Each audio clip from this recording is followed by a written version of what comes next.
Estamos gravando, então vamos começar. Então, na aula passada, a gente começou o tópico 1, que correspondia ao capítulo 10 do Manual do Menkel, e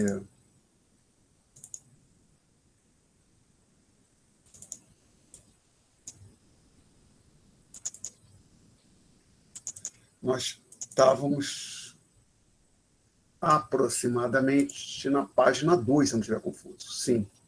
Nós tínhamos começado a discussão desse item aqui, a igualdade entre renda, produção e despesa. Como eu mencionei, o livro não tem uma seção com este título. Aqui nós estamos efetuando um desvio seguido, estamos discutindo um conteúdo que eu adicionei por minha conta. Então, fazer uma rápida recapitulação dessa bullet item aqui, desse aqui. Na verdade, a gente chegou até a equação 1. Vamos lá. A gente vai considerar um mundo bem simples, uma economia fechada, sem governo, mais uma vez. Economia fechada, que não transaciona com outra economia, sem governo, existe governo, mas há duas firmas na sociedade. Então, a produção de cada firma pode ser destinada para os consumidores, para as famílias, ou para outra firma. Então, vamos lá. Então, essa primeira igualdade que aparece aqui, y1 mais x12 igual a alguma coisa, que eu vou... Achei. Aqui o pilô. Pilô não, funciona como caneta aqui para o quadro. O software que eu uso como quadro. Não era isso que eu queria, desculpe. E arrastar, e não arrastar essa barra de ferramentas.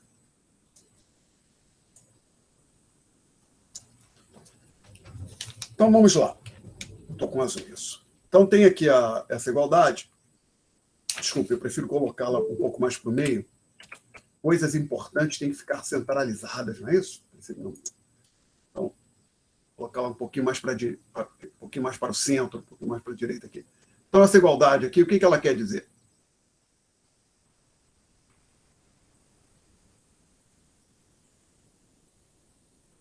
A gente vai discutir isso, então fazer uma rápida recapitulação. Vamos lá. Fazer o seguinte.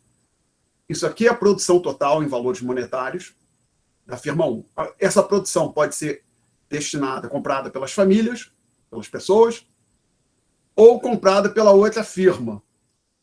Então, o X12 é aquilo que é produzido pela firma 1, que é destinado ou comprado pela firma 2. Então, X12, produzido pela 1, consumido pela 2. Eu digo que o valor disso aqui tem que ser igual à massa de salários, mais o que é esse X21? É aquilo que a firma 2 produz e é comprado pela firma 1. Pode até acontecer do X12 e do X21 serem ambos zero, mas eu não posso impor isso de antemão. Então, estou admitindo a possibilidade de que X2 ou X21 sejam distintos de zero, ou ambos distintos de zero, tá? Então, eu estou dizendo o seguinte, que a receita total da firma 1, que é o lado esquerdo, é igual à massa de salarial, que é o W1, da firma 1, total de salários pago pela firma 1. O W vem do inglês wage. Tá? Essa variável que a gente já discutiu, o X21, e o L1, que é o lucro pago pela firma, o lucro que acontece gerado pela firma 1. E para não debruçar, você poderia até escrever assim. L1, ou seja, o lucro na firma 1 seria igual a isto aqui, ó, que é a receita total, menos o que a firma paga de salários e aquilo que ela compra de insumos da outra firma. Tá? Ou seja, então a igualdade na primeira linha é idêntica, equivalente à igualdade na segunda igualdade. Alguma pergunta até aqui? Não, então, para a firma 2, a gente tem algo parecido. Uma igualdade parecida. A sua produção total, que é dada aquilo que ela produz é comprado pelas famílias, somado com aquilo que a firma 2 produz e é comprado pela firma 1. Então, 2 produzido pela 2, 21, produzido pela 2, consumido pela 1, é igual a salários pagos pela firma 2, mais aquilo que a firma 2 compra de insumos junto à firma 1, mais o lucro gerado pela firma 2. Então, conforme os senhores aprenderam bem antes de entrar no FRJ, a gente pode somar isso tudo membro a membro. Tomar essas linhas membro a membro.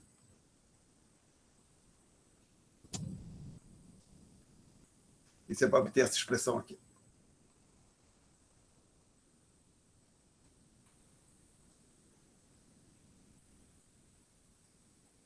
E conforme também a gente aprendeu bem antes de vir para o FRJ, você pode fazer isso aqui, cortar esse com esse. E cortar o x21 do lado esquerdo com o x21 do lado direito. Consequentemente, o que resta para nós? y1 mais y2 é igual a w1 mais w2 mais L1 mais L2. E aí eu coloco o seguinte, digo que y, que é igual a soma de y1 com y2, é igual a w, que é a soma de w1 com mais w2, mais L, onde o L é a soma do L1 com o L2. Perguntas até aqui? Professor, então, matemática. Fala. Com licença, o Y e o X, eles são o quê, então? Y é a Y1, produção da firma 1, que é destinado às famílias, às pessoas. Tá?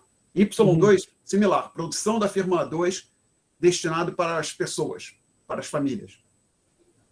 O X12 é aquilo que a firma 1 produz, que é utilizado pela outra firma, no caso a firma 2, na sua atividade produtiva. Então, X12, produzido pela firma 1, utilizado pela firma 2. X21, produzido pela firma 2, utilizado pela firma 1. Enquanto Y2 é aquilo que a firma 2 produz, que é destinado ao consumo das famílias. Perguntas? Desculpa, eu respondi? Acho que foi Gustavo. Sim. Respondeu sim, professor. Obrigado. Nada. Bom, então eu chamei essa igualdade aqui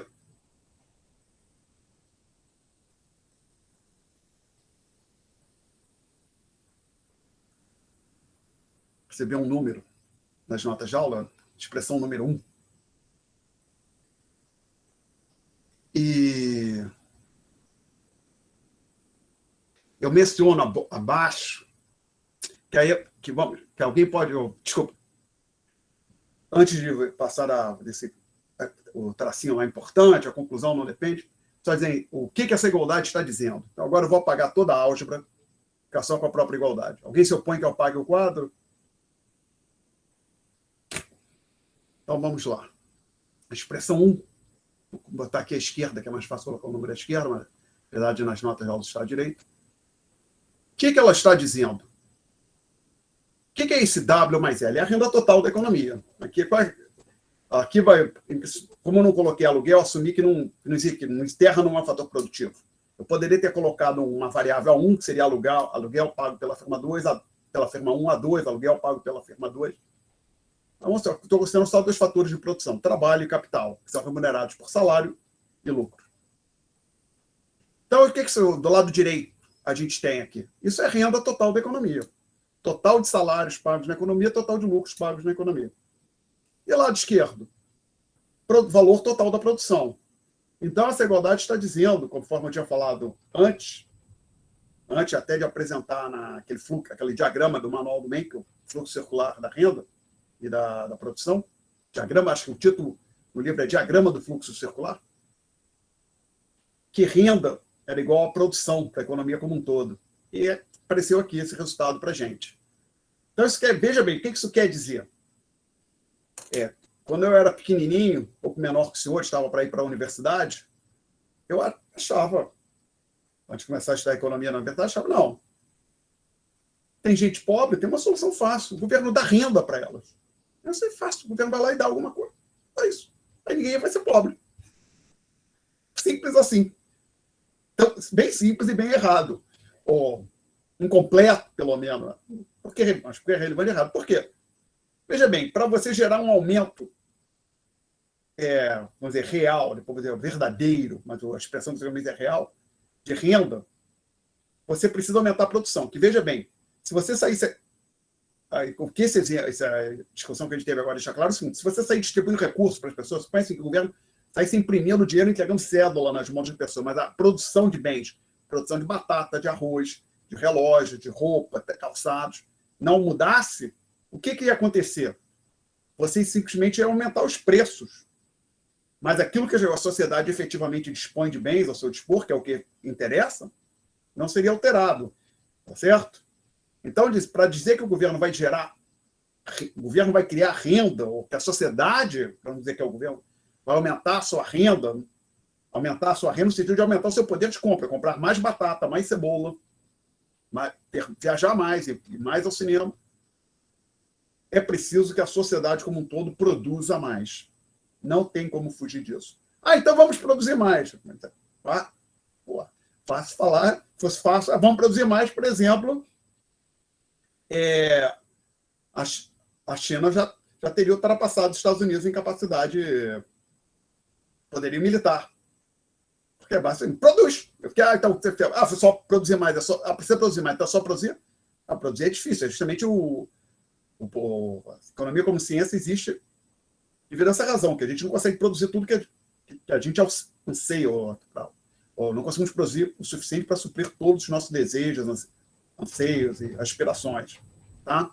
Então, para você aumentar a renda numa sociedade, fazer um aumento real de renda, isso é uma expressão que os economistas já usam, ou seja, que pessoas têm mais bens, ou seja, aquela renda, não é só que ela aumentou em valor monetário, ela aumentou em valor, pode aumentar o valor monetário, mas e o poder de compra é maior, você consegue comprar mais coisas, você precisa produzir mais. Tá?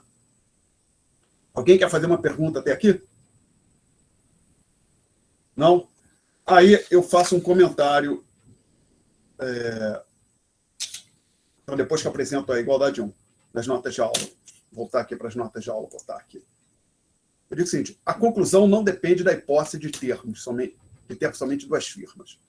Por que eu estou dizendo isso? Que alguém poderia olhar para esse argumento e dizer, mas peraí, Alexandre, você dá um exemplo bem simples. Não tem governo, não tem resto do mundo, e só tem duas firmas. Isso é uma coincidência, isso é verdade. Isso só é verdade quando tem duas firmas. Aposto que se você botar 3 ou 10, ou uma hora, se você botar 1 milhão de firmas, você não vai conseguir fazer isso. Fazer essa mágica aí. Você é malvado, você está querendo nos enganar. Porque não foi isso que eu aprendi. Eu aprendi que é fácil resolver os problemas da sociedade. Só não se resolve porque tem gente malvada aí que não quer resolver. Então, assim, se você está mentindo, você está fez esse exemplo bem facilzinho aí, que é fácil de seguir, conversadinho, mas você sabe que se colocar 150 milhões de firmas, aí você nem consegue fazer essa conta. Uau, lamento, meu cara. Não é verdade isso, não. Ou seja, o raciocínio aqui é genérico. Eu fiz o mais simples, só para não tomar o nosso tempo. Para quem gosta de matemática e tem interesse, eu faço aqui o esboço algébrico do argumento para o caso onde você tem um número genérico N de firmas. N pode ser 10 milhões, 15 milhões, 150 milhões, qualquer. E aí tem esse somatório aqui. Somatório J indo de 1 até N, ou seja, isso aqui é uma linha para a firma I. A única coisa que tem nesse somatório é que eu excluo o J e eu excluo o I. O J para diferente de I. Então, se o I fosse igual a 1, por exemplo, a soma começaria em 2. Mas e até eu poderia tirar esse comentário, esse J diferente de I, e colocar fazer uma notinha que dizer, sendo que o X e I é igual a 0 para todo I, ou seja, aquilo que a firma 1 compra da firma 1 é 0. Tá? Poderia também ter feito dessa forma. Aí, depois que você... Vocês já fizeram o curso de estatística? Ou estão fazendo? Nesse período. Oi? É nesse período. Vamos começar hoje as aulas. Então, vocês vão lidar com esse somatório assim, J. Vocês já viram esse símbolo assim, esse somatório? Antes de entrar na faculdade? Ou em outra disciplina? A gente viu em modelos probabilísticos. Oi? Acho que a gente viu em modelos probabilísticos. Já fizeram uma cadeira de estatística, probabilidade, então, né? É um pouquinho. Então, e quando fizer um curso de estatística, falar em amostra, essas coisas, vocês vão ver isso com mais detalhe. Mas, basicamente, então, aqui, fato que eu não vou fazer, mas pode acreditar. Pode, inclusive, depois que você terminar, se quiser, você volta aqui e confere. O desenvolvimento que eu fiz aqui não depende de eu ter somente 2 firmas. É válido para qualquer número de firmas. O ponto central é que quando você tem 15 milhões de linhas, você soma 15 milhões de linhas, a produção intermediária, ou seja, aquilo que uma firma produz é utilizado por outra, vai aparecer dos 2 lados e vai sempre cancelar do jeito que nós fizemos quando nós tínhamos 2 firmas. Tá? Então, aí eu digo aqui, implicações da igualdade 1 já discutimos. Efetivamente, a renda é igual ao produto, e lembrando, em valor, né? Tudo em valor monetário. Então, se o produto é de 10 bilhões, a renda total da economia vai ser de 10 bilhões. Ou seja, um aumento da renda somente ocorrerá se houver um equivalente aumento na produção. Tá? Então, agora, tendo em vista que existe a igualdade entre produto e renda, daqui para frente, eu vou usar a letra Y para denotar tanto produto como renda da sociedade. Mais à frente, o Y vai ser o PIB. Tá? Ainda não estou dizendo, só estou falando produto, porque, na verdade, existe, quando você considera uma economia aberta, existem 2 conceitos de produto. O PIB, que é aquilo que a gente fala mais hoje, chamado PNB, Produto Nacional Bruto. Tem uma pequena diferença dos 2, a gente vai discutir mais à frente. Tá? Mas numa economia fechada, não existe diferença de PNB para PIB, é uma coisa só, pode chamar tudo de PIB, que é o termo mais popular. Perguntas? Então, não temos? Então, vamos tentar, talvez, então, acho que a gente vai passar, acho que a próxima aula discutindo alguma coisa fora das notas de aula, porque seria muito legal se eu pudesse só discutir aquilo que eu acho mais interessante, que inclusive motiva os alunos. Mas o problema é o seguinte, a gente tem que cobrir chama ementa, né? Um conteúdo de matéria que eu preciso cobrir. A gente precisa cobrir. E não necessariamente quando o conteúdo é aquilo que eu acho mais legal, mais interessante e que motiva mais os alunos. Tá? Mas também, por outro lado, a gente também pode pegar parte do curso para discutir algumas coisas interessantes. Eu acho que vou tentar fazer isso. Não sei se vou ter sucesso. Eu desconfio que não, mas vamos lá. Então, quando eu estava para ir para a faculdade, eu escolhi economia meio como... Não seria a minha primeira opção se eu não tivesse preocupações com o mercado de trabalho e com a minha renda futura. Porque se não existisse essa preocupação, eu teria de estudar história. Então, achei que economia seria um bom compromisso entre o meu interesse em história, que eu sabia que no curso de economia eu vou ter... Tem cadeiras de história também, tem história econômica. Eu tinha... Não é que eu desgostasse, eu era relativo, assim... Eu não era apaixonado por matemática, gostava de matemática, mas não o suficiente para deixar de, por exemplo, ir à praia para estudar matemática. Mas eu preferia estudar matemática a estudar, por exemplo, inglês, ou matemática e química, ou matemática e biologia, 1000 vezes matemática. Eu detestava química, biologia, essas cadeiras. Então, eu achei que economia seria um compromisso entre meu interesse em história, a possibilidade ter um treinamento que fosse mais competitivo, uma educação que fosse mais competitiva no mercado de trabalho do que história. E sabia que economia tinha matemática, mas alguma matemática, não tanto quanto engenharia, mas eu achei que tem condição de fazer, eu não tenho dificuldade com matemática. Então, fui fazer economia, mas sempre achando que eu ia ser meio frustrado, porque, na verdade, eu queria mesmo fazer história. Eu dei muita sorte. A vida foi muito generosa comigo, que eu adorei economia e adoro ainda. Não sei se às vezes parece, mas eu adoro economia, acho uma coisa sensacional. Realmente eu tirei a sorte grande na escolha do curso. Bom, por que você adora? Porque realmente me permite entender algumas coisas que acontecem fora, no mundo. Tá? Essencialmente. E tem agora uma coisa divertida, que realmente, quando eu cheguei lá, eu vi pô, exatamente o contrário do que eu imaginava. Eu achava, inclusive, que eu achava que eu era marxista antes de ir para a universidade. Ou talvez fosse efetivamente marxista. Mas eu era... marxismo é uma coisa muito legal. E eu achava que uma das vantagens de fazer economia, que eu quero ler o Capital, o livro do Marx, e o Capital sei que é um livro difícil, então preciso estudar economia para poder ler o Capital. Então vai ter essa vantagem também. E, para minha sorte, eu cheguei... Então, assim, minha visão do mundo era assim, existe coisas... Tem gente pobre porque o governo é malvado. Ou porque tem gente... O preço está subindo porque tem gente malvada aí, aumentando o preço. A minha visão do mundo era essa.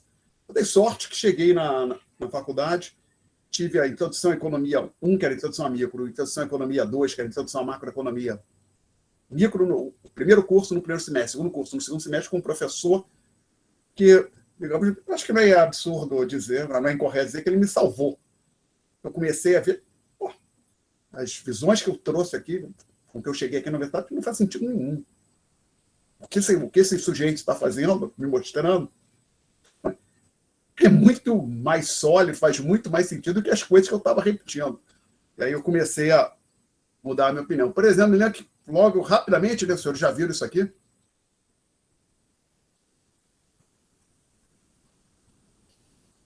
Esse gráfico de equilíbrio no mercado de um bem.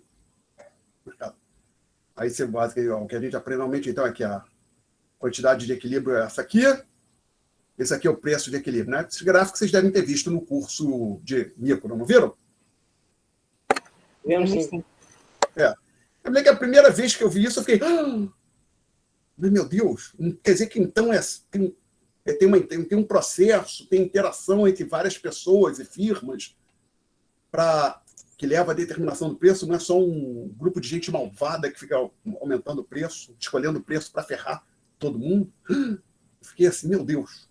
Inclusive, no caso, que eu estava aprendendo coisas novas, né, quando eu comecei nos cursos das cadeiras de economia, propriamente dito, quando eu entrei na graduação de economia. O primeiro, eu fiz graduação no UERJ, o currículo era, acho que na maior parte pelo menos nas universidades públicas, assim, você entra no primeiro semestre, você tem um de economia, um de matemática, e talvez tenha um de estatística, e aí tem uma cadeira de ciência política, um de ciência social, outra de história. Enquanto o que por outro lado, de história me parecia mera repetição, ou uma distensão mínima do conteúdo que eu tinha aprendido na escola, antes de ir para a universidade. Então, assim, veja bem, quando vocês chegaram aqui, vocês já tiveram um curso no preço médio de matemática, né? Aprenderam derivada integral, né? Não foi? A derivada um pouco e a integral a gente não chegou, não. Tá, mas então, veja bem, já viram derivada. Vocês estão falando de limite, aprendendo coisas novas de matemática, técnicas novas. Agora estão fazendo estatística, estão aprendendo, ou estão aprendendo coisas novas. Agora, economia, por hoje, nas aulas, na aula passada, na aula de hoje, estão falando de coisas como produção, renda, igualdade entre produção, então aprendendo coisas novas. Então, assim, eu comecei, tinha algumas disciplinas onde eu aprendia coisas novas e outras onde eu achava que tinha uma mera repetição do que eu tinha visto, uma extensão mínima daquilo que eu já tinha visto antes de estar para a universidade. Qual é o ponto? Ficar repetindo o que foi dado em outro momento não me parece uma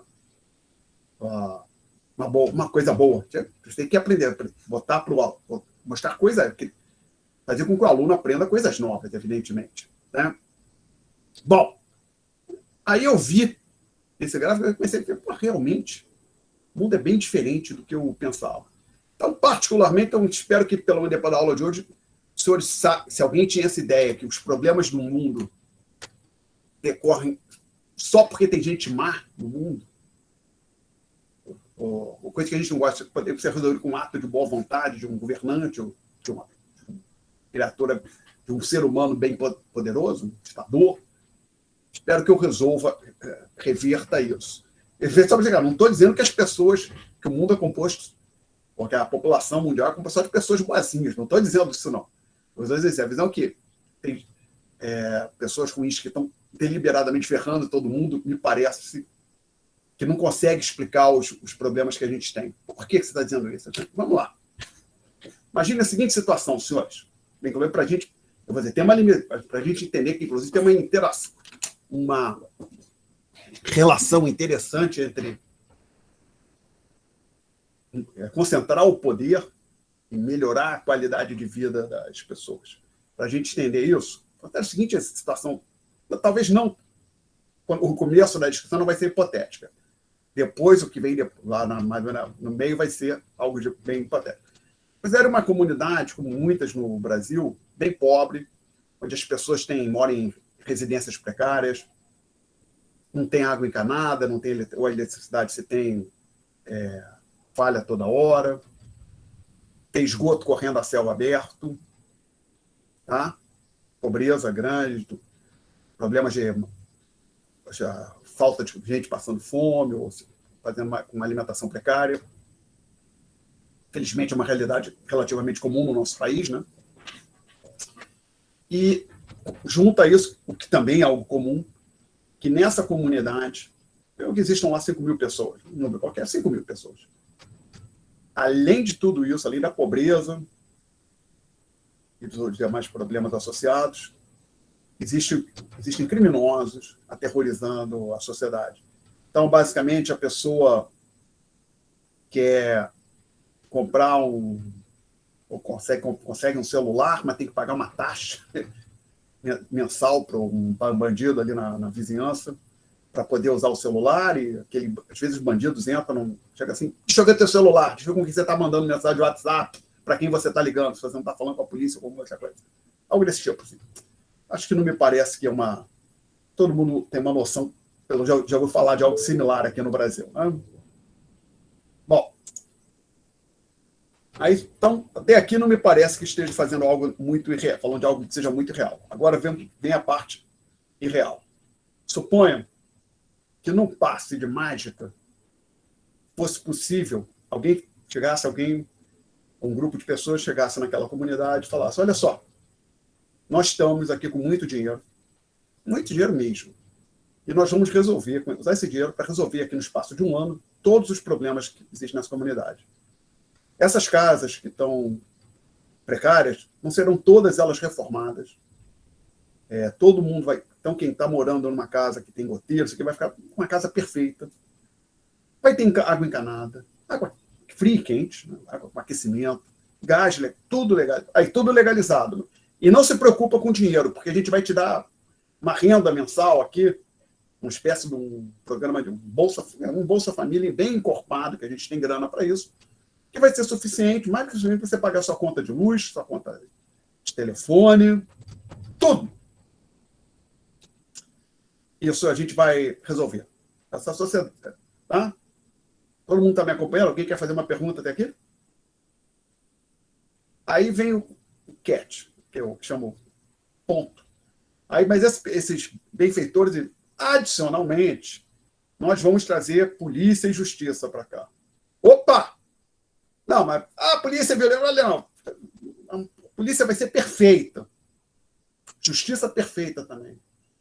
Então, assim, se acontecer e mesmo nas sociedades mais ricas, isso acontece. Você tem vizinho os vizinhos brigam, um agride o outro, ou, infelizmente, um marido agride uma esposa, uma companheira, um homem agride sua companheira, tipo de coisa, violência doméstica. É pesado, vai ficar mas esse problema vai precisar de polícia, justiça, para lidar com isso. Às vezes as pessoas brigam por conta de, por exemplo, foi no restaurante, se desentende, vão para tipo, foi no restaurante e serviu um prato de comida que veio lá, por exemplo, um inseto, um bicho, aí vai no justiça reclamar. Não, quero ser indenizado, que me serviu a comer. Na minha salada tinha uma barata, uma coisa assim.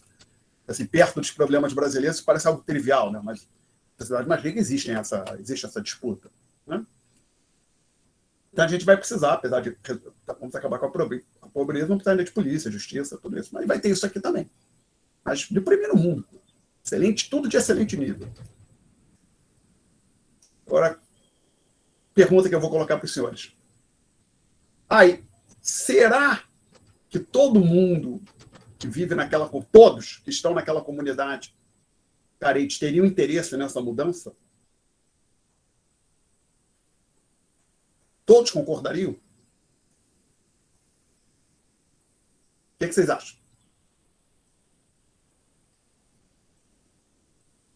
Olha, em tese sim, professor. Alguém falou que sim. Parece que sim. Aí alguém ia falar não foi? Eu acho que não. Thierry, você ia dizer não? Sim, eu acho que não. Por quê? Por que você acha que alguém não iria querer? Porque provavelmente quem está no poder, que estava Obrigado, Thierry. controlando as coisas... Eu falei. Você já matou o ponto, Thierry. Então, desculpe, termina. Você começou a falar, você vai terminar. Continua. Porque quem estava no poder paralelo, está controlando as coisas, vai perder o poder, na teoria, né? Isso. Esse é o ponto. Obrigado, Thierry. Possivelmente. Não vou dizer que é 100% certo, mas possivelmente isso. Vejam lá, o Thierry matou o ponto que eu ia levantar. Então, nem fui eu que levantei, mas eu já tinha pensado, era isso que eu ia colocar. Observe o seguinte, nesse exercício hipotético que eu estou criando aqui, eu estou dizendo o seguinte, eu estou melhorando todo mundo, mas o pessoal que hoje, os criminosos que comandam a vizinhança, vão perder o poder. E talvez, vou ter uma chance grande que eles prefiram ser todos poderosos, manda-chuvas naquela comunidade miserável do que serem indivíduos comuns, até dizendo, olha, vamos apagar o passado, para colocar esse exercício. Quem cometeu o crime antes da gente chegar, do dinheiro chegar aqui, está anistiado. Mas talvez o pessoal não queira, não. A gente quer continuar mandando nisso aqui do jeito que está. Tá certo? Então, vocês vejam que esse exemplo simples... Desculpa, aí tem um comentário no chat.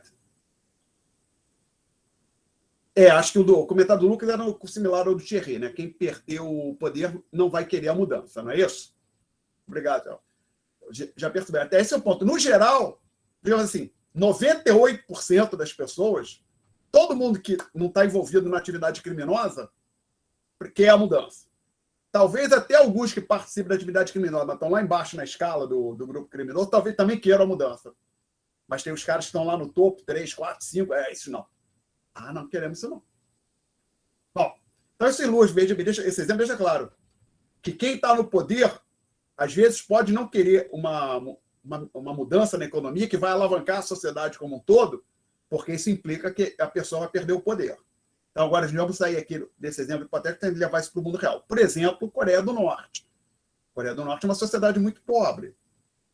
Mas para o Kim Jong, eu esqueci o sobrenome dele, o nome completo dele. O Kim, que está no poder, ele teve o avô Kim, o pai Kim, agora tem o Kim atual.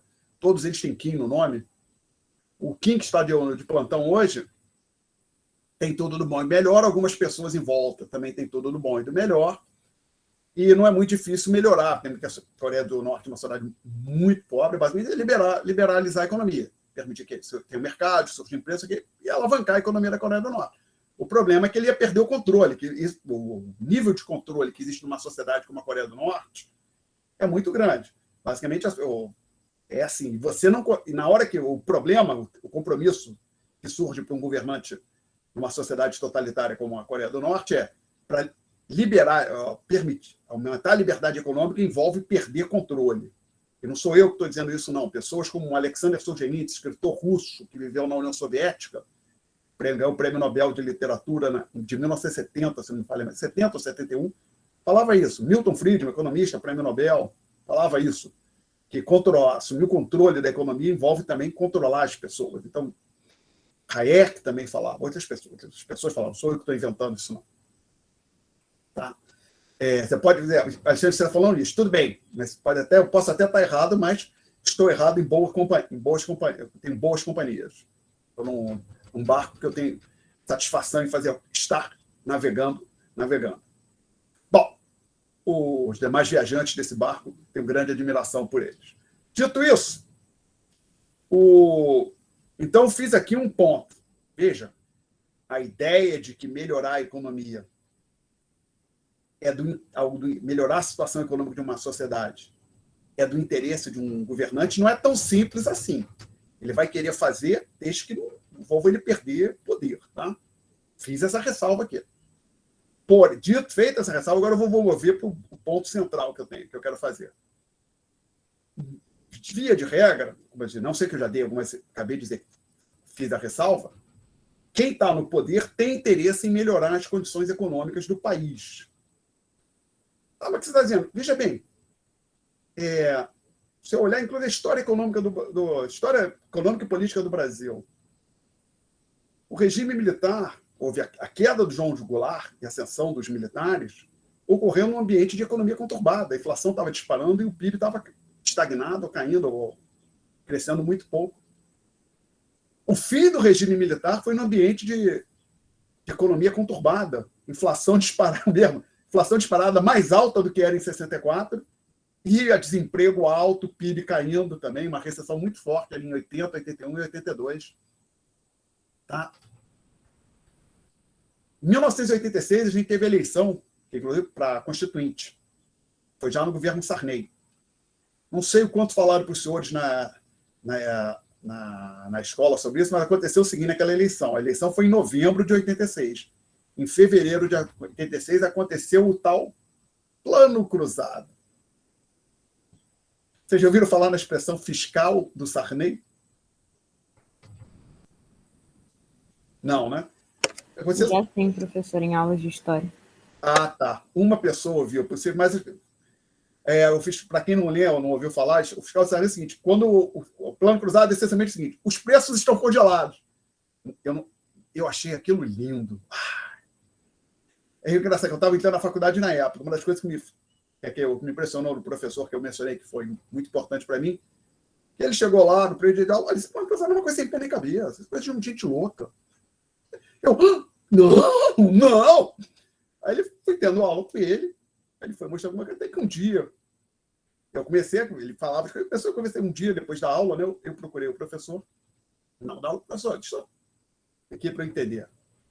Você está falando isso, falando aquilo, blá, mas se eu estou entendendo, se o senhor estiver certo, quando acabar o congelamento, os preços vão disparar e a inflação vai ressurgir, não é isso? Ele olhou para mim, é claro, é isso que vai acontecer. E foi embora e me deixou. Eu fiquei assim, não pode. O governo vai fazer alguma coisa para isso não acontecer. Bom, o que aconteceu? Quando acabou o congelamento, a inflação voltou, né? E, evidentemente, ele estava absolutamente correto. Aí eu fiquei, não. E, apesar da coisa, economicamente, o conteúdo econômico que ele estava falando era simples, por outro lado, o que você via de economista na imprensa, no governo, falando, não, isso é um sucesso, isso é uma coisa maravilhosa. É isso mesmo. A gente batendo palma. Não, agora o Brasil vai se arrumar. Agora vamos resolver os problemas do Brasil. Então, vamos lá. A inflação estava disparando, já 10%, era relativamente alta. 8% ao mês, 10% de inflação no mês. Aí veio o Plano Cruzado. Os preços estão congelados. Isso em fevereiro de 86. As pessoas, que legal. Aí surgiu a fiscal Sarney, as pessoas que iam no supermercado ou nas lojas para ver se tinha alguém tentando aumentar o preço naquele momento que tinha. Não, até ontem esse produto aqui custava 50 cruzeiros, nem me lembro qual era a unidade, o Brasil trocou de moeda várias vezes. Isso aqui custava 50 cruzeiros, agora você está botando isso aqui a 55, não pode não. Então, os fiscais do Sarney, o pessoal adorando aquilo lá. Bom, e aí a popularidade do José Sarney foi para as alturas, segurou-se o plano até a eleição. O José Sarney era do PMDB, ele tinha sido eleito no colégio eleitoral, né, a chapa Tancredo Sarney, numa aliança de dois partidos, PMDB, do qual o Sarney estava afiliado, e PFL, que existia até recentemente, virou DEM, agora o DEM está se juntando com esse partido. Então, o PFL era uma dissidência do antigo PDS, que em algum momento, até 78, 79, existiam só dois partidos durante o regime militar, a Arena, que era o partido do governo, e o MDB, que era de oposição. Aí, em algum momento, surgiram outros partidos, então o grosso do MDB colocou um P na frente, virou PMDB. A Arena virou PDS. E surgiram, acho que, 3 outros partidos, o PT, o PDT e o PTB. E tinha um quarto chamado PP, Partido Progressista, que depois acabou se voltando para o PMDB. Basicamente, o antigo MDB se separou em 4 partidos, o grosso ficou no PMDB, 4 outros partidos surgiram, um deles, o PP, voltou para dentro se juntou de novo com o PMDB. Inclusive, o Tancredo Neves tinha ido para o PP, depois voltou para o PMDB, se juntou com o PMDB. Então, assim, o governo se apoiava em 2 partidos, o PMDB e o PFL. Esse grupo político, particularmente o PMDB, ganhou de lavada a eleição de 86. Governadores estaduais, todos, com exceção de um estado do Nordeste, governadores eleitos eram no PMDB. No estado do Nordeste, onde foi eleito alguém que não era do PMDB, era do PFL. Então, assim, o governo fez todos os governadores estaduais, todos, criaram uma maioria grande no Congresso que iria redigir a Constituição foi concluída em 88, nossa Constituição de 88. Então, a eleição para o Congresso Constituinte, em 86, se deu ali na reboque do Plano Cruzado. Então, o Plano Cruzado foi um grande estelionato eleitoral, que 1 ou 2 semanas depois da eleição, foi mal, hein, gente? Tem mais Plano Cruzado, não, acabou o congelamento. E também foi, principalmente a popularidade de Sarney foi no fim, mas então, assim, a maioria que existiu para redigir a nossa Constituição foi construída com base na eleição de 86, onde teve esse componente importante, que foi o congelamento de preços do Plano Cruzado. Tá? Então, por que eu estou falando disso? Não só para refrescar a memória. Como é que a economia, a economia é importante, a relação dela com o político, como é que os governantes têm interesse em que a economia melhore. Dois outros exemplos, agora fora do Brasil. Revolução Francesa. A Revolução Francesa se deu num contexto de uma crise econômica forte na França. A Revolução Russa, além da guerra, viu o caos econômico também. Agora, voltando aqui para o Brasil, eleição de 1994, nas pesquisas eleitorais no primeiro semestre indicavam que o Lula iria ganhar. Ele era favorito, talvez ganhasse no primeiro turno. Aí veio o Plano Cruzado em julho. E até, assim, muita gente no PT achava esse eu falei plano cruzado, eu quis dizer plano real, eu falei plano cruzado. O plano real, a reforma monetária, basicamente, o plano real não foi só a reforma monetária. Várias medidas vinham sendo implantadas já desde 93, se não me falha a memória. Mas a reforma monetária, ou seja, saiu uma moeda que está existente de circulação e veio o real, foi feito foi introduzido no dia 1º de julho. Então, assim, para muita gente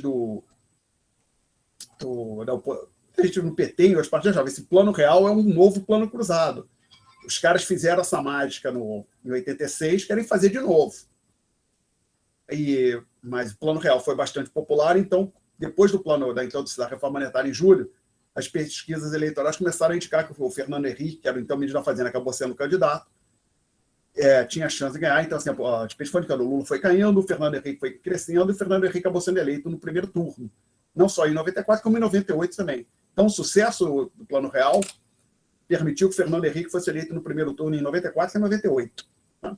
Então, claramente, meus caros, os governantes têm um incentivo político, e não só em sociedades democráticas, por conta de eleição, até em sociedades que não são democráticas, autoritárias, porque um ponto, posso estar errado, não vou dizer que nunca aconteceu, que é uma tipo, essas afirmativas do tipo nunca, jamais, são difíceis de provar, mas eu acho que não houve, mas talvez exista algum exemplo, mas se você for olhar exemplos de revoluções, rupturas políticas, como Revolução Francesa, queda do João Goulart, fim do regime militar, eventos desse tipo acontecem em ambientes de economia patinando. Normalmente, isso, até onde eu sei, não acontece com inflação baixa, economia crescendo, desemprego baixo. Não. Aí nessa época está todo mundo feliz, ninguém derruba o governo. Então, mesmo em sociedades que não são democráticas, há um interesse em melhorar do governante, melhorar a situação econômica para se solidificar no poder, né? Aumentar a sua popularidade. Com feita aquela ressalva que discutiu que dependendo do que é preciso fazer para melhorar a economia, o camarão não tem interesse, né? Dependendo, tá? Mas então, por que eu estou dizendo tudo isso? Então, um ponto que eu estou querendo dizer assim, suponha que existisse uma maneira, ali uma listinha, assim, um documento que listasse 1, 2, 3, 47, 48 pontos, por exemplo, um número qualquer, eu coloquei aqui 48 pontos, escrito por alguns economistas muito inteligentes, bem legais, super descola. Esses economistas são massa. Os caras escreveram esse documento aí com esse conjunto de medidas aqui. Se o governo implantar essas 48 medidas, a economia decola. Vou dizer uma coisa. Em que país democrático o presidente não é querer, ou o primeiro-ministro não é querer isso? Existe algum? O que vocês acham? Não, né? Entrega isso para o Bolsonaro. Bolsonaro entregasse isso para Dilma, se existisse esse documento. Entregasse isso para o Lula, para o Fernando Henrique. Entrega isso para quem você quer que seja o próximo presidente. Teremos eleição em 2002. Entrega isso na mão do Joe Biden. Entrega isso para o Macron. O primeiro pro britânico do cabelo, Boris Johnson. Entrega aqui para o pessoal da Argentina, qualquer país aqui na América. Pô, que máximo. Quero isso, me dá. Né? Agora, o problema é, então, assim, se existisse uma maneira simples de melhorar a vida de todo mundo na sociedade, os governantes, de forma geral, abraçariam. Né? Então, isso já é a primeira coisa que já deveria nos alertar. Não existe uma receita mágica tão simples para melhorar a vida das pessoas. Tá? Infelizmente. Adoraria dizer que é diferente. Eu gostaria de dizer, olha, gente, só tem. Olha, se a gente está no governo, está de má vontade, ou é burra, seja nesse governo, no anterior ou no próximo, o negócio é, faz isso aqui que eu vou falar para vocês, que o Brasil vira o paraíso. Não existe isso. Né? E não, mas por que não existe? Olha só. Por exemplo, estamos em novembro. Em setembro do ano passado existia vacina para a Covid? Não, né? Não tinha. Então, umas coisas que nós gostaríamos de ter, nós em algum momento não temos. A vacina surgiu. Esse relatório aqui, esse documento, esse possível documento aqui que um país tem que fazer para crescer, não surgiu. Tá? Possivelmente não vai surgir. E não deveria nos surpreender. Por quê? Imagina, vamos lá. Imagina você colocar a seguinte coisa aqui. Alguém cria uma escolinha de futebol e diz, olha, vem para a minha escolinha que quem sair dessa minha escolinha vai ser o novo Messi, o novo Romário, o novo Pelé. Ou então, uma escola de música, um curso de música, vem para o meu curso de música, quem frequentar meu curso de música por 3, 4, 5 anos, vai ser o novo Mick Jagger, ou a nova Adele, ou sei lá, algum músico famoso. Ou vem aqui para a minha escola de arte, pintura, que você vai ser o novo Picasso, o novo Van Gogh. Faz sentido uma propaganda dessa? Quer dizer, será que é verdade esse tipo de propaganda? O que vocês acham?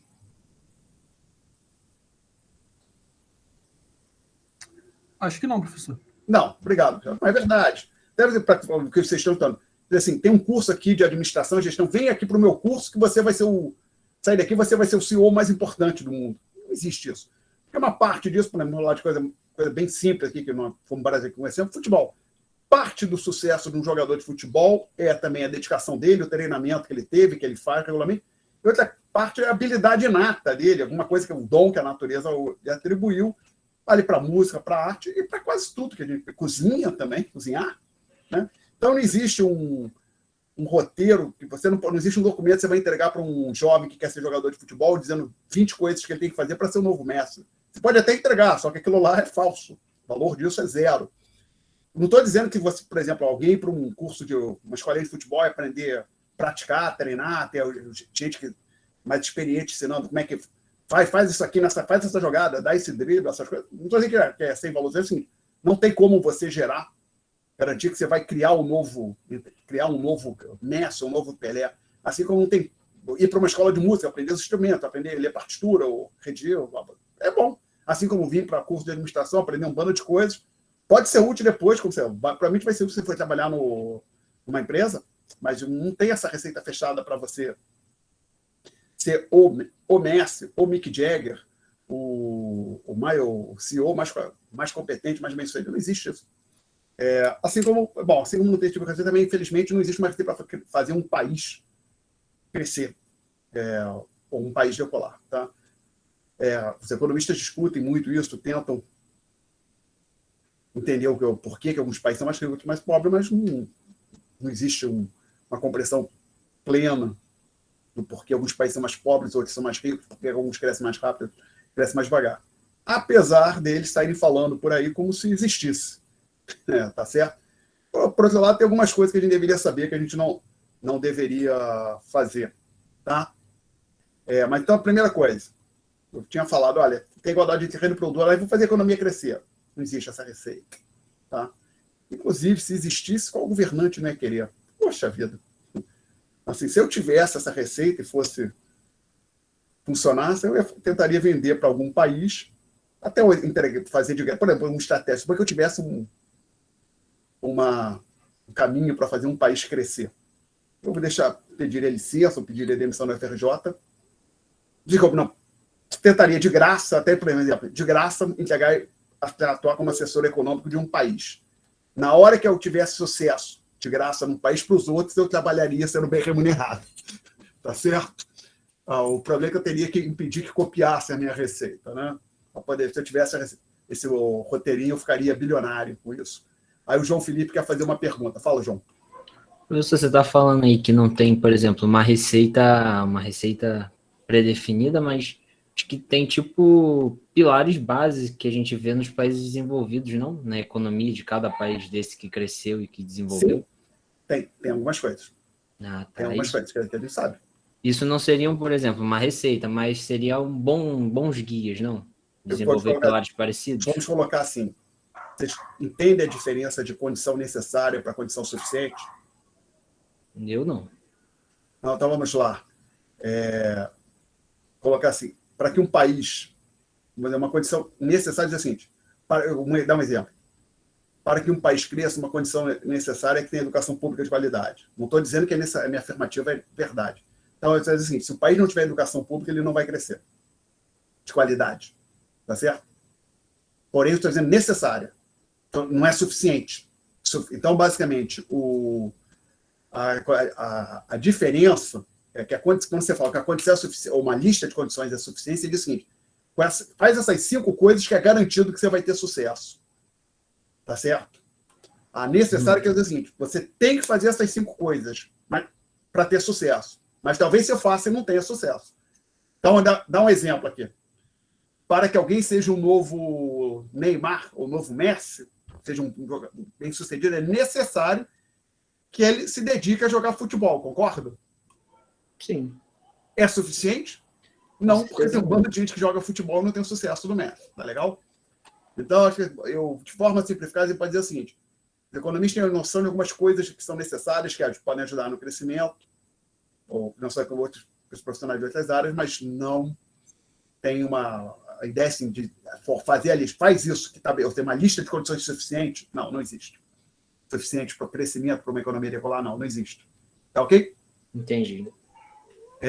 Então, por exemplo, que antigamente isso não discutia, hoje que o pessoal começou a discutir, é que até um ponto importante, mas que é engraçado, eu estava olhando o pai da economia como ciência, né? Não sei se eu falei aqui, acho que falei para outra turma que eu estou dando aula. Por exemplo, a gente tem 2 palavras em inglês.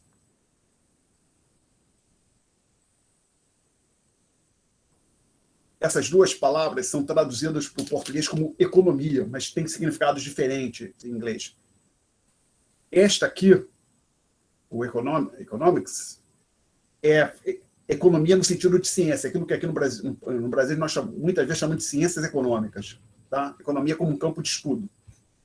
Enquanto economy é economia, mas no sentido economia de um país, economia de uma região. Então a gente fala assim, a economia brasileira, então seria no sentido de economy, de Brasília Economy.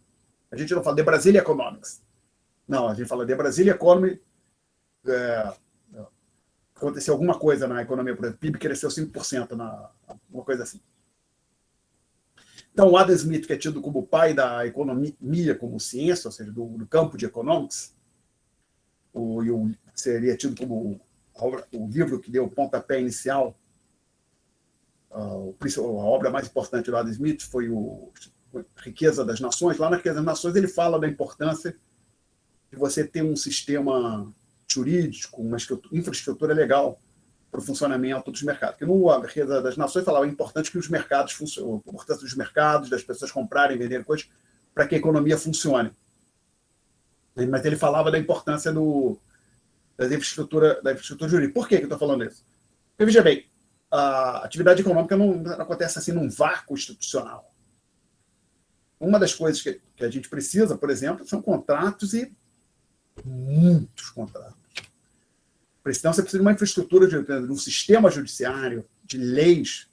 Ah, mas por que, Alexandre? Veja bem, pensa uma coisa simples, coisa que eu gosto com café expresso. Eu passo num lugar, estão vendendo café expresso, digamos, R$5, e olha que coisa simples, eu abro minha carteira, entrego uma nota de R$5 e tomo um café e vou embora. Essa é possível, você imaginar, essa transação que eu acabei de escrever aqui, alguém comprando café expresso numa loja e tomando e indo embora, é possivelmente uma das mais simples transações comerciais que você consegue imaginar na sociedade contemporânea, né? Algo relativamente simples. Poderia pensar uma outra assim também, para alguém comprou picolé na praia, algo simples também. Então, vamos ficar aqui nessa do café, mas picolé é a mesma coisa. Essa é bem simples. Então, essa aqui, veja bem, você chegou lá, pegou, me dá um café, R$5, toma aqui a nota, toma um café, vai embora.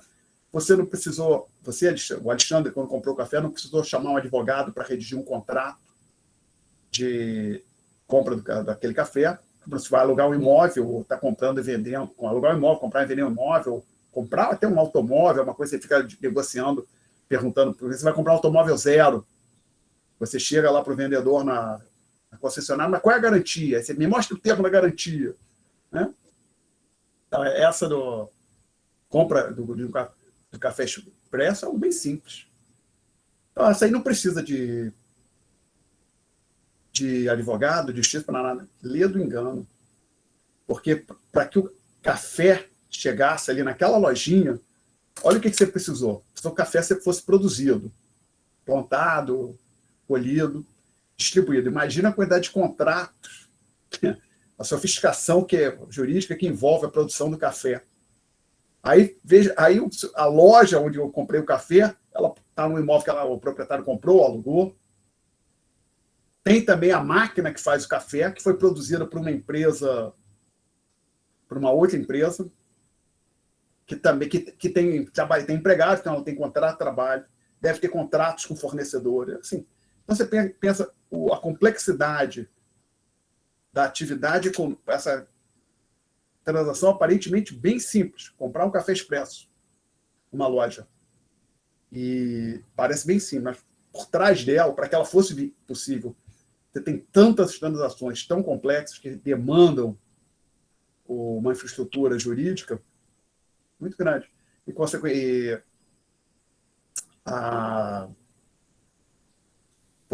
então, assim, agora que a gente pensa, imagina o seguinte, tem duas sociedades, uma com um sistema judicial que funciona, outra com um sistema judicial que não funciona. Aonde você acha que a economia vai ter mais chance da economia crescer? Naquela que tem um bom sistema jurídico ou naquela que é um caos? Mas que tem um bom sistema jurídico. Um bom sistema jurídico, né? Claro. E, infelizmente, para o Brasil, nosso sistema jurídico está longe de ser um exemplo para o mundo, tá? Não, isso não é piada, não, é coisa séria, bem ruim. Isso custa, nós somos mais pobres também, provavelmente, mas também por isso. Recentemente tinha uma notícia, não é piada, não, é sério. Recentemente, o Supremo Tribunal Federal decidiu uma causa que tinha sido proposta, acho que pela princesa Isabel. Não é piada, não. Não sei se alguém leu isso no jornal. Alguém leu? Alguém vai me ajudar a convencer os colegas? Ou ninguém leu? Ninguém soube disso? Não? Então, a história é a seguinte, eu não entendo muito bem, mas vamos lá. Na época existia o Brasil, existia o Império, existia uma diferença do que era propriedade da coroa, que pertenceria ao Estado, e o que era propriedade privada dos membros da família imperial, tá certo? E então, quando a família imperial saiu do Brasil, com a proclamação da República de 1889, o que era propriedade da coroa virou propriedade do novo Estado que surgiu, do Estado republicano. Obrigado, João Felipe. Você tinha ouvido falar disso, João Felipe? Você procurou no Google agora?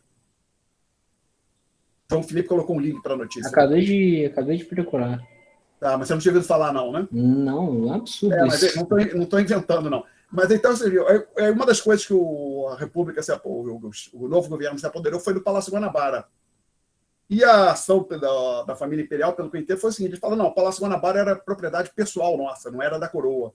Então a República não podia ter se apossado do Palácio Guanabara. O Palácio Guanabara é onde hoje é a sede do Estado, do governo do Estado do Rio de Janeiro, né? Aqui fica na rua Pinheiro Machado, em Laranjeiras. Aí eles entraram com uma ação, não sei exatamente quando, não sei se foi ainda no século XIX ou no começo do século XX, pedindo, nos devolvam o Palácio Guanabara, sei lá, nos indeniza, sei lá o que eles pediram. O fato é que só agora, parece que em setembro de 2020, não, na verdade, a notícia do João Felipe colocou isso em 2020, mas que a eleição foi só este ano, mas não tenho certeza, poderia ter sido em 2020, aí posso estar enganado. Só agora, 100 anos depois, a notícia fala 125 anos depois, a justiça brasileira resolveu o caso. E a família imperial perdeu, tá? Mas mas foi um caso só. Qualquer país do mundo vai ter um processo que foi esquecido. Não é só um caso, o tempo inteiro. Não que esse é um exemplo extremo, né? Mas quem lida com a justiça no Brasil sabe que ela é extremamente morosa, muito ineficiente. E isso tem uma coisa interessante, que for pensar que a economia como ciência, ela começou no Reino Unido, ali era o principal polo, o Adam Smith era escocês, e até a segunda, até colocar assim, até o período entre guerras, o principal centro de produção e conhecimento na área de economia era a Inglaterra o Reino Unido, tá? Principalmente a Inglaterra. Depois da Segunda Guerra, o polo se deslocou do Reino Unido para os Estados Unidos. E hoje ainda é os Estados Unidos, né? Mas ambos países, o Reino Unido, evidentemente, e os Estados Unidos, que tinham um sistema jurídico que estava em vigor no Reino Unido. Os Estados Unidos herdou, né? Parte, não dizer que hoje é igual, mas tinha as colônias norte-americanas que se tornaram independentes em 1776, elas tinham um sistema jurídico não idêntico, bem similar ao que existia na Inglaterra. Tá? Então, basicamente, não se dava muita importância para isso. E, inclusive, quando os economistas começaram assim, a pensar por que faz uma sociedade ter um PIB maior que a outra, a ideia deles era a seguinte, podemos colocar dessa maneira. O PIB da sociedade é algo desse tipo. Tem um F que é uma função genérica, onde que depende, por exemplo, para falar capital, todo o estoque de capital que a sociedade tem. Desculpa. Depende do número de horas trabalhadas e depende de algo que eu vou falar aqui, vou chamar esse R, seria recursos naturais, tá legal? Você imagina, por uma coisa simples, o Y alguma coisa do tipo K elevado a 1/2, K elevado a 1/2, 0,5, vezes N elevado a 0,5, vezes um indicador de recursos naturais, tá certo? Então, ou poderia colocar Y igual a 5K mais 10N mais 3R mais uma constante. Uma coisa assim. Não interessa exatamente o formato. O que interessa para a gente é que existiria uma relação crescente do Y com essas variáveis. Ou seja, aumenta o K, aumenta o N, aumenta o volume de recursos naturais, a sociedade consegue produzir mais. E então, os sujeitos, as pessoas pensaram, então, isso tem um nome, função de produção. O truque que acontece é o seguinte, à medida que uma sociedade vai acumulando capital, aumentando o estoque de capital, ela vai construindo novos prédios, mais rodovias, tem mais maquinário, ela vai conseguindo aumentar o seu PIB. Então, o problema do crescimento econômico era essencialmente o problema da acumulação de capital físico. Não a acumulação de capital no sentido marketing. Você vai aumentar o estoque de capital da sociedade, ou seja, aumentar o número de prédios,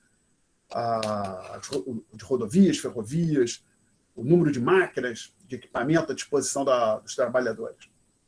Bom, aí um belo dia, os economistas descobriram que não era mais complicado. Por quê? Eles olharam e perceberam o seguinte, peraí, vamos pegar, por exemplo, o Brasil e os Estados Unidos, vamos esquecer os recursos naturais, pensar que só tem capital e trabalho, tá? O problema que a gente está vendo aqui é o seguinte, a gente está fazendo umas contas aqui, levantando os dados, e o que a gente vê é que, basicamente, Se você pegasse o K dos Estados Unidos, o N dos Estados Unidos, e colocasse no Brasil, você não teria o PIB americano, teria algo menor. E que tinha esse... Eles descobriram, aí deram o nome, é uma constante, ou não é constante, uma variável específica do país. Você pode interpretar assim, um A multiplicando o F. O nome disso seria... Você vai ver, o nome em português seria TFP, em português PTF. PTF. O que quer dizer na sigla em português? Espera aí. Não. Isso aqui, desculpe. Isso ok. Em inglês. Essa aqui em inglês.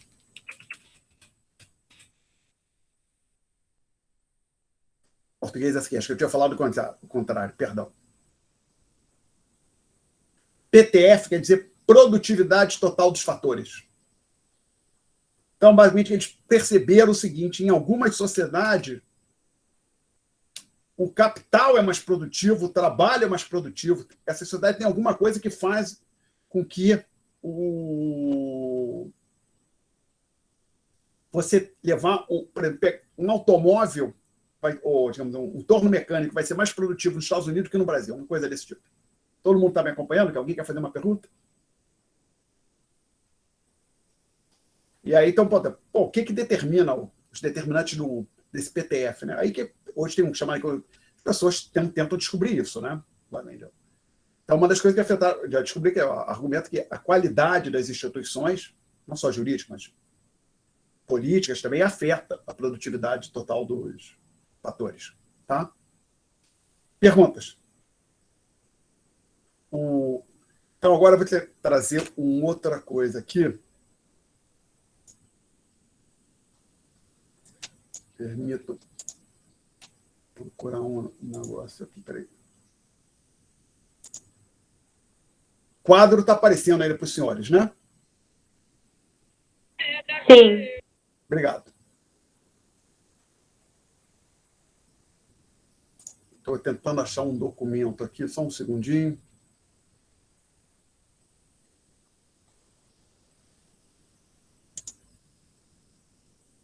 Então, economia, essencialmente, é uma ciência que gira em torno, uma palavra importante, economia que nós não vamos estar falando muito, que é mais na área de macroeconomia, chamados incentivos. Vocês ouviram falar deles no curso de micro?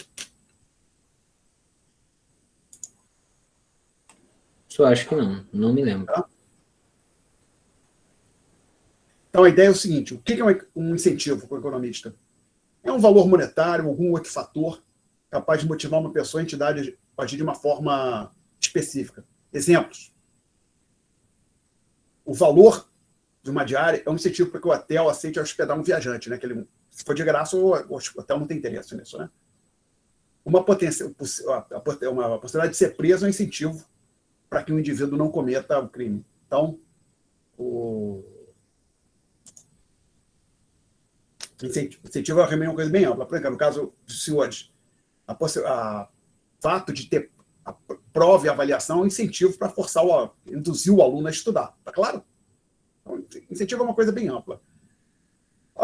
Até 50, 60 anos atrás, o único tipo de incentivo que os economistas discutiam, se não o único, era assim: a economia girava em torno desse conjunto de incentivos, eram os preços. Então, quando você pensa, por exemplo, numa curva de demanda, uma queda no preço cria um incentivo para que as pessoas consumam menos, uma quantidade menor de um dado bem, tá? Enquanto eu falei queda, desculpe, uma queda que não incentivo para que elas consumam uma quantidade maior. Enquanto no caso da curva de oferta, uma queda no preço vai induzir os produtores a levarem uma quantidade menor do bem para o mercado, tá certo? Então, os preços, aí isso de forma ampla, incluindo o preço de um bem, incluindo também salário, incluindo a taxa de juros, eram os únicos incentivos que os economistas estavam preocupados. Mas depois eles começaram a dar conta que não, existem coisas que atuam de forma... tem papel similar ao dos preços, que não são preços. Por exemplo, como eu falei, o sistema de avaliação de uma disciplina vai impactar o comportamento dos estudantes, o quanto eles vão estudar. Então, por exemplo, se eu chegar aqui numa disciplina, eu chegar no primeiro dia de aula, eu uma turma de 50 alunos, eu convencer os alunos que o exame vai ser muito difícil, que eu vou botar para quebrar, que não vai passar ninguém, naquela turma de 50 alunos, talvez 3, 4 muito aguerridos vão se matar de estudar, os outros vão desistir do curso. Uma coisa extrema, pode estar certo?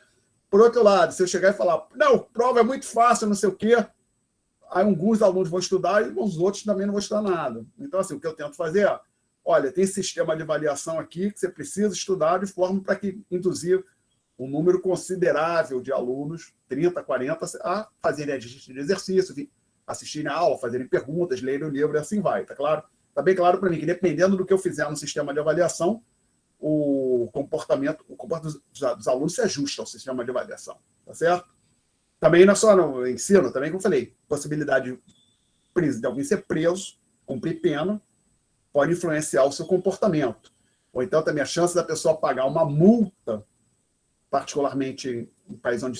aqui no Brasil, a gente tem multa de trânsito, né? Com frequência, você... perdão, muitas pessoas têm que pagar multa de excesso de velocidade ou outro problema, né? Estacionamento irregular. Tá? A multa também é um incentivo para que as pessoas se conformem, os motoristas se comportem de uma dada maneira. Tá certo? Então, vamos tentar agora aqui discutir um outro questão, que acho que, se não falha a memória, o livro fala, no capítulo 1, mas a gente não vai estar discutindo. O Mencken fala de 10 princípios de economia. Deixa eu ver se... O princípio 8, que ele tem no capítulo 1, é o que a gente discutiu aqui. O padrão de vida de um país depende da sua capacidade de produzir bens e serviços. É isso que nós estamos falando.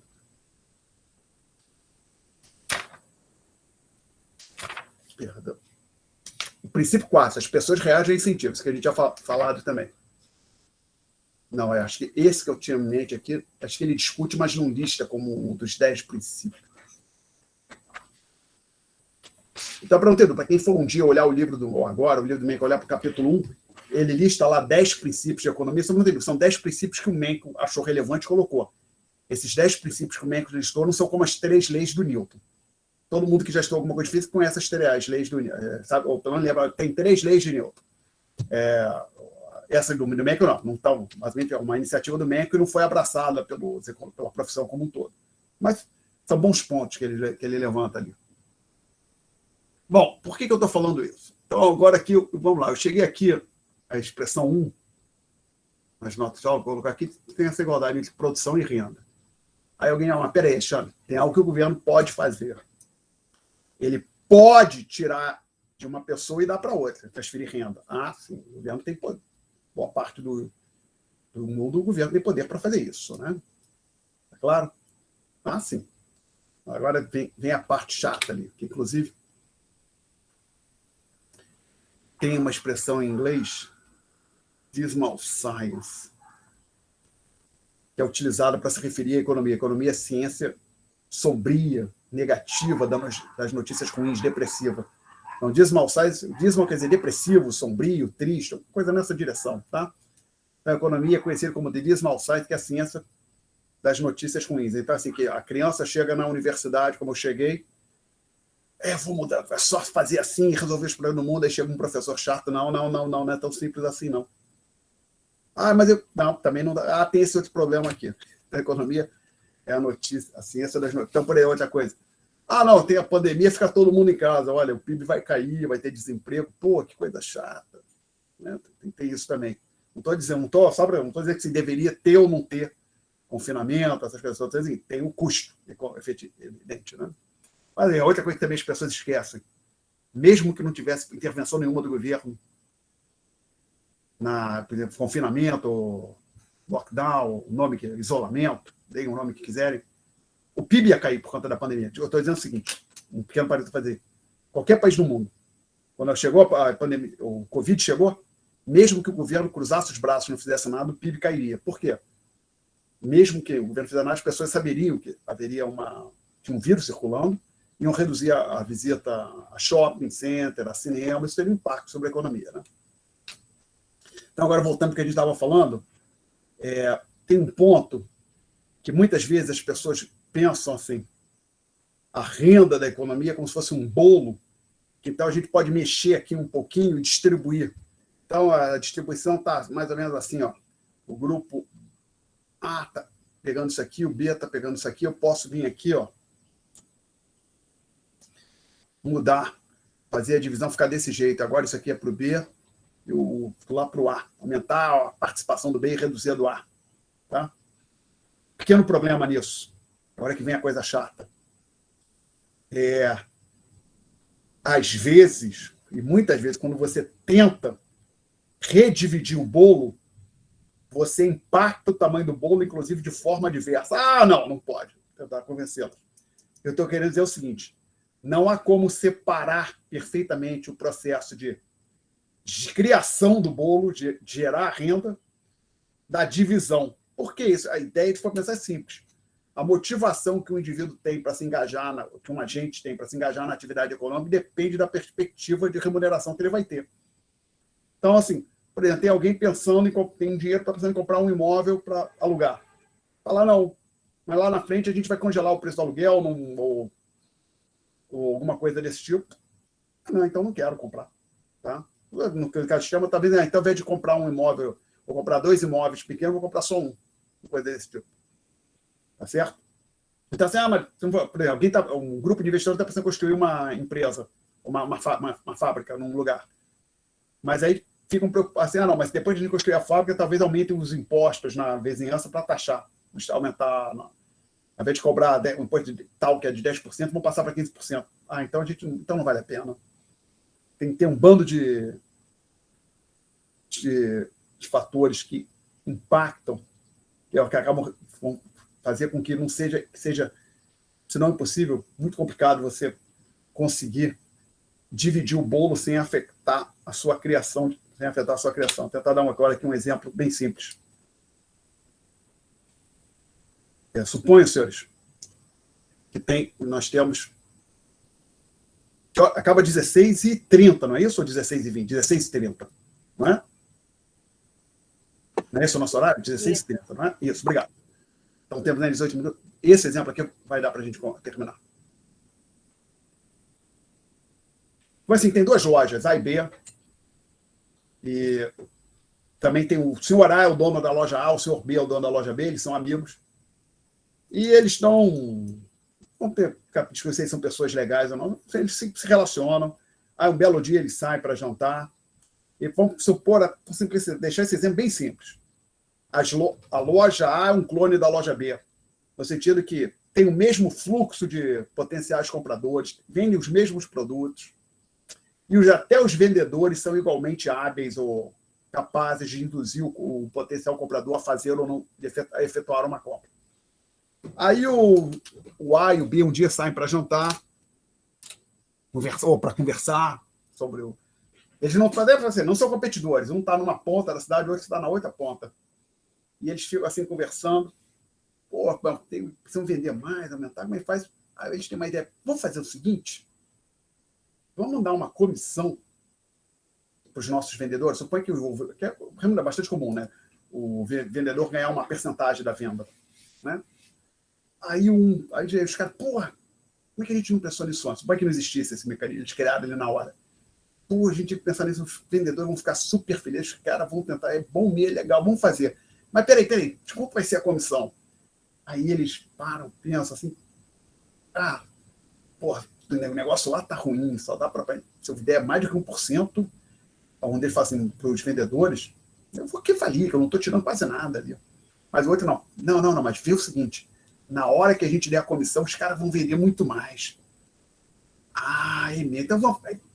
Tá, 10%, vamos fazer 10%. Tá combinado, cada um dá. Acho que 10% dá. E até depois disso comunica, vê o que. Tá legal. Aí eles vão embora. 10%, vamos dar 10% para cada uma das nossas equipes de venda. E aí vamos lá. O senhor A chega na sua loja, que é a loja A, e fala assim, anuncia para os seus vendedores o seguinte: meus caros, a partir de hoje, toda venda que for feita aqui, nesta loja, 10% do valor será apurado e no fim do mês eu vou pegar o total e distribuir igualmente entre os senhores vendedores, tá? Então, vamos deixar assim, põe que ele tenha 100 vendedores. Está dando 10%, ele tem 100 vendedores, tá legal? Mas atenção, ele diz o seguinte, a gente apura o total e aí o bolo que eu gerei, o bolo que foi gerado, ou seja, se eu vendi 1 milhão, vou pegar 10% de 1 milhão, vou dividir igualmente entre os senhores, entre os 100 vendedores. Todo mundo está acompanhando? Alguém quer fazer uma pergunta? Aí o senhor B vai fazer anúncio similar, mas sem nenhuma intenção, ele avisa para os seus vendedores, como as lojas são idênticas, também tem 100 vendedores, ele fala o seguinte, olha aqui, meus caros vendedores, a partir de hoje, cada venda que um vendedor fizer, eu vou registrar 10% do valor e na virada do mês, no começo do mês seguinte, o vendedor recebe aquele salário. Tá? É diferente. Então, na loja A, dada o total das vendas,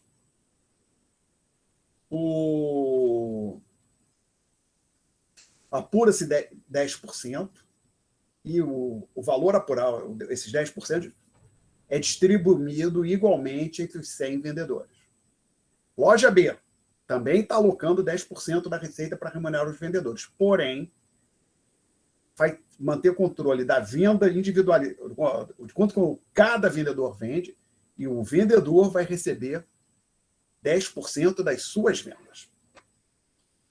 Alguém quer fazer uma pergunta até aqui? Professor, eu quero.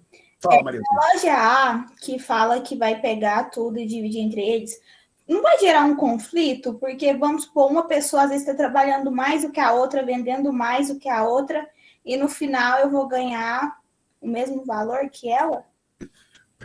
Eu acho que sim, eu acho que pode gerar confusão. Mas aí vão dizer que eu sou feio, que eu sou chato, que eu estudei nos Estados Unidos, que por isso que eu penso que nem capitalista, esse tipo de coisa. Mas eu acho que eu concordo contigo, Maria Eugênia.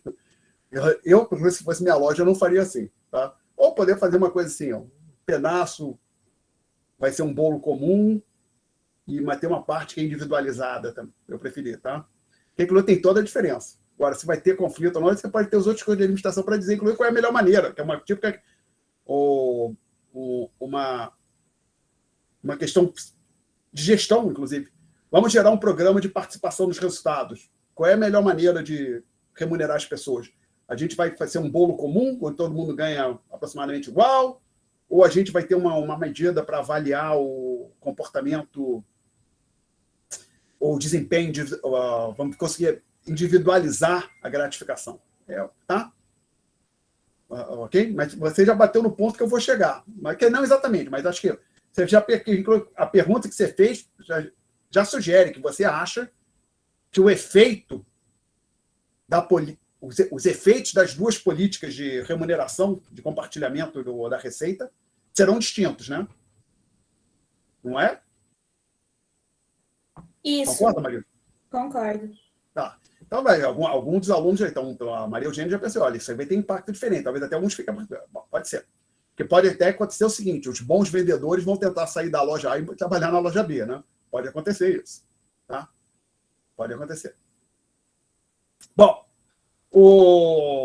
mas a gente não vai discutir essa possibilidade, não. Basicamente, que demoraria um tempo pensar que a gente está olhando um ponto bem específico, que eu falei, separar a divisão da criação do bolo. Lembra que eu tinha falado disso, gente? Da criação da renda. Não é fácil separar. Então, esse exemplo, com sorte, vai ilustrar isso, vai deixar esse ponto bem claro. Bom, aí, o que mas por que é diferente? Vamos lá. Agora vamos colocar uns números aqui. Bom, os senhores que estão estudando administração, gestão de empresa, não podem ter medo dos números, evidentemente. Imagina, o problema que acontece é o seguinte, gente. Para quem gosta, acha que a igualdade é uma coisa muito importante, o que se faz na firma A é o melhor. Para quem bota um grande valor na igualdade. Por quê? Porque os revendedores vão receber a mesma coisa, tá claro para todo mundo? Quando apurou os 10%, digamos que seja 500 mil, 10% de 500 mil, 50 mil, divide aqueles 50 mil entre 100 vendedores. Cada um vai receber 500, se eu não estiver confuso, né? Sim, 500. Cada um vai receber R$500 de gratificação. Está claro para todo mundo? A gratificação vai ser igual. Ou as gratificações serão iguais, né? Cada vendedor vai receber um mesmo valor, 500 ou R$1.000. Na loja B, não. A gratificação vai ser apurada individualmente. E agora a pergunta que eu vou colocar. Qual dos dois sistemas cria um maior incentivo no sentido de aumentar as vendas da loja? É o da loja B. Se o objetivo é aumentar as vendas, a loja B tem um sistema de incentivos muito mais eficaz. Por quê? Imagina o seguinte, tem um produto que custa R$1.000 a venda na loja. Por exemplo, um celular. Então, custa R$1.000 na loja A, R$1.000 na loja B. Tá? E eu estou colocando aqui esse número, 1.100, só para ficar simples o exercício. 10%, as contas ficarem simples. O resultado é evidente, a lógica é genérica, funcionaria com outros números. Se o vendedor da loja A tiver... Vamos fazer o mais simples, não, desculpe, o mais simples primeiro, que na loja B. Se os vendedores... Alguém entrou na loja B, pediu para ver aquele celular que custa R$1.000, aí o vendedor está explicando para o cara por que aquele celular é maravilhoso, aí o vendedor convence o potencial comprador a comprar o celular. Qual é a gratificação que o vendedor vai receber? R$100.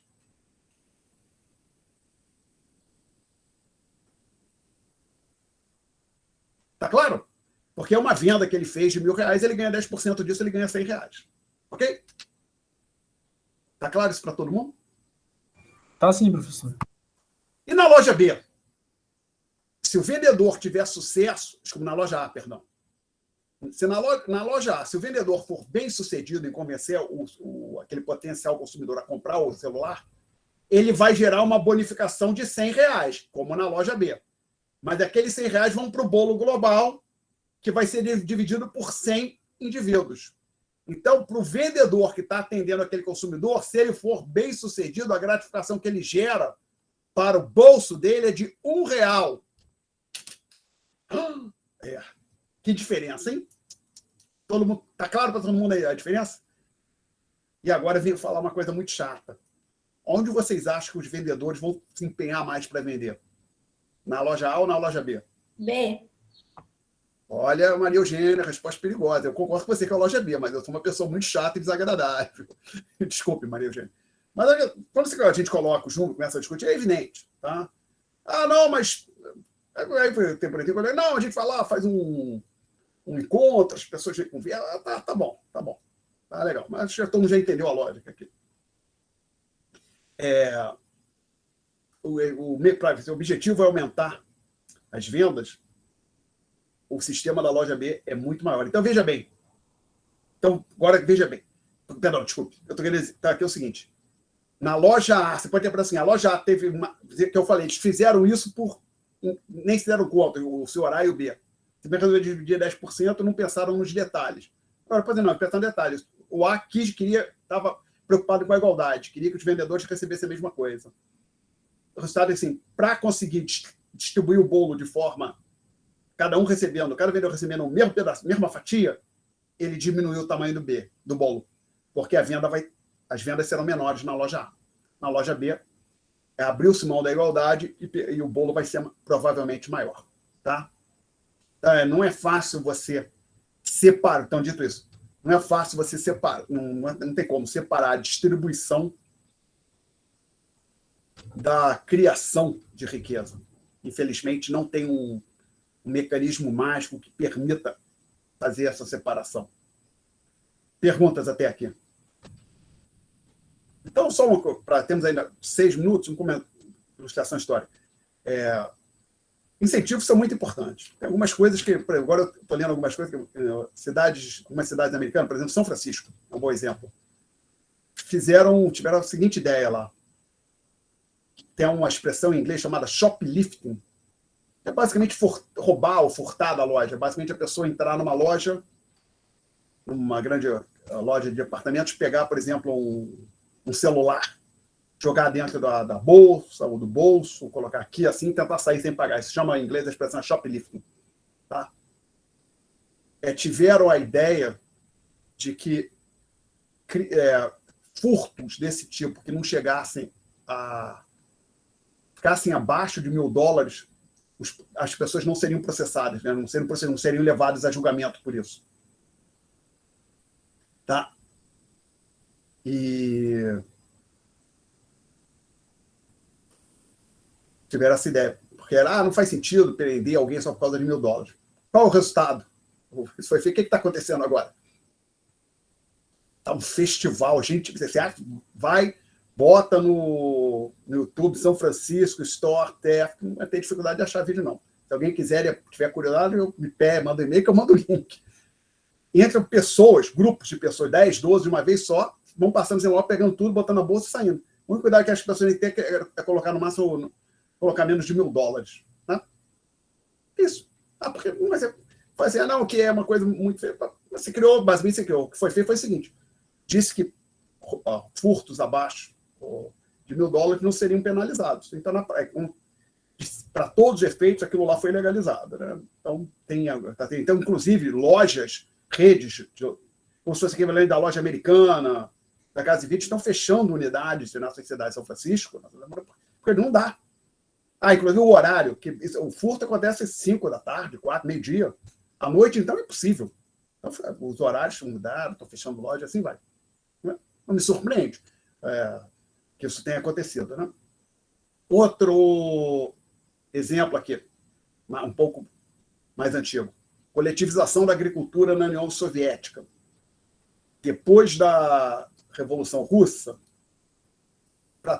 logo depois da Revolução Russa, para todos os efeitos, é como se os camponeses tivessem virado pequenos proprietários de terra. A terra normalmente foi expropriada e distribuída entre camponeses, mas não foi exatamente assim. Na verdade, o camponês individualmente ele não era dono da terra, era da comunidade. Mas ele ficava usando lá como se fosse proprietário, quase. Acho que não podia vender, imagina. Aí chegou na década de 30. Então, basicamente, o que acontecia? A agricultura, no final da década de 20, nessa da década de quando eles começaram a adotar o estado de plano quinquenais com o Stalin, quando eles encerraram a chamada NEP, Nova Política Econômica, que foi introduzida ainda pelo Lenin, basicamente o campo era quase que capitalista, enquanto as cidades já estavam num regime de propriedade governamental dos meios de produção. Então, a gente tem uma das coisas, a gente não pode deixar esse capitalismo solto lá no campo, e além disso, a gente acha que se a gente coletivizar, ou seja, estatizar a agricultura, a gente vai aumentar a produtividade. Então, a ideia é o seguinte: tinha lá um bando de camponeses com seus lotes, um imenso lote de terra, cada camponês produzindo. Tá? Então é o seguinte: olha, o que está acontecendo aqui é o seguinte: cada um dos senhores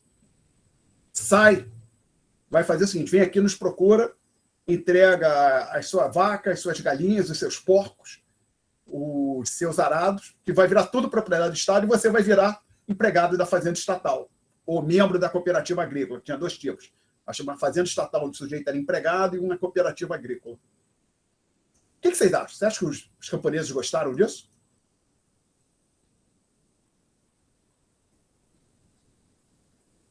O que vocês acham? Ninguém vai falar nada? Então, vamos lá. Você é um produtor independente, autônomo. Você vai nos entregar as suas vacas, o seu cavalo, o seu maquinário, tudo, exceto a roupa do corpo, quase. E vai entrar aqui para uma fazenda estatal ou para uma cooperativa agrícola. Eu vou declarar guerra ao Estado, professor. Oi? Eu vou declarar guerra ao Estado. Sim, a resistência foi forte. Eles não queriam, teve que ser na marra mesmo. Inclusive, na Ucrânia, não só na Ucrânia, teve fome generalizada na União Soviética, na República da Ucrânia, morreram de 4 a 6 milhões de pessoas de fome. Então, na verdade, as estimativas viram de 2,5 milhões até 6 milhões e meio. Não está muito claro, mas teve fome generalizada na União Soviética, particularmente na Ucrânia, inclusive. A resistência foi muito grande. Porque óbvio, as pessoas não queriam, mas tinha uma coisa assim que eu chamei. Agora imagina o seguinte: suponha que alguém tem uma vaca, aí ele tem que. Acabou. não tem mais correria. Eu vou ter que entrar para a fazenda estatal ou para a cooperativa. Estão me obrigando aqui quase que a ponta de revólver ou por outros meios de intimidação, ameaça. Mas ainda tem aqui a vaca. O que você acha que muita gente fez com a vaca, com o porco que ele tinha, antes de entrar na cooperativa agrícola ou na fazenda estatal? Matou e fez um churrasco, alguma coisa desse tipo, né? É lógico. Então, você olha as estatísticas, o número de chama livestock, rebanho na União Soviética, caiu muito naquele período. Não, matou, não. A entregar para os camaradas é melhor. Ou de raiva, matar de raiva, ou assim mesmo matar, nem que seja para fazer uma refeição, fazer um estoque de carne, esse tipo de coisa. Então, assim, aquilo lá foi um desastre para a agricultura soviética. Foi algo bem ruim, né? A produção foi sem contar que pessoas morreram. Né? Assim, não é de surpreender, né? Assim, não, então, se alguém chegar, Alexandre, esses livros que você tem na sua casa, alguns aparecem aí atrás, você vai ter que me entregar. Hã? Não? Mas faz outra fogo. Não vou dar meu livro para ninguém, não. Tudo que você tem, você não.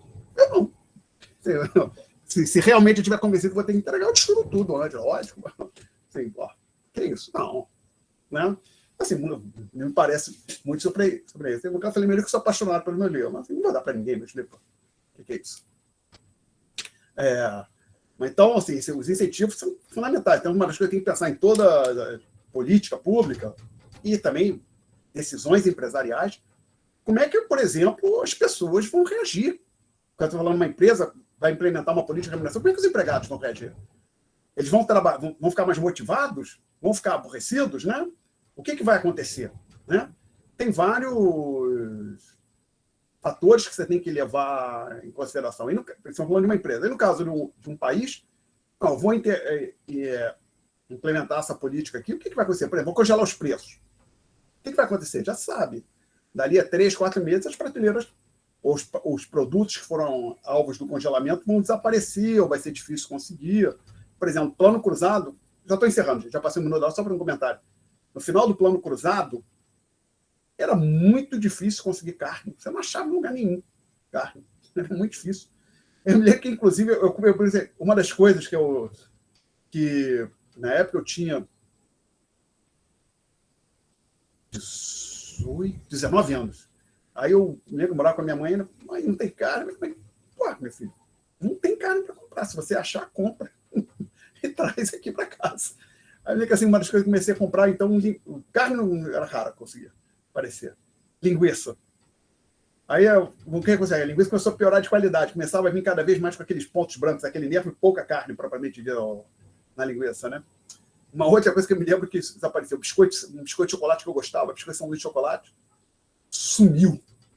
Acabou o plano cruzado e ainda levou 6 meses para ele voltar a aparecer no supermercado. Assim, comum. O resultado sabido de congelamento de preço. Congela por uma semana, o impacto talvez seja limitado, mas persistente, assim, como foi no caso do Brasil, por mês, desaparece quase tudo. Tá? Muita coisa vai desaparecendo. Então, você tem sempre que pensar como é que as pessoas vão reagir, ou seja, qual é o incentivo que eu estou criando, como é que elas vão... Essa política vai gerar que tipo de incentivo, como é que os agentes, as pessoas, as firmas vão reagir. Perguntas, senhores? Não? Então, eu peço desculpas por ter me afastado das notas de aula. Usualmente isso não vai acontecer, então na próxima aula a gente segue as notas de aula bonitinho, tá? Espero que vocês me perdoem. Então eu vou parar a gravação. Bom, vou parar. Achei o mouse. Stop record.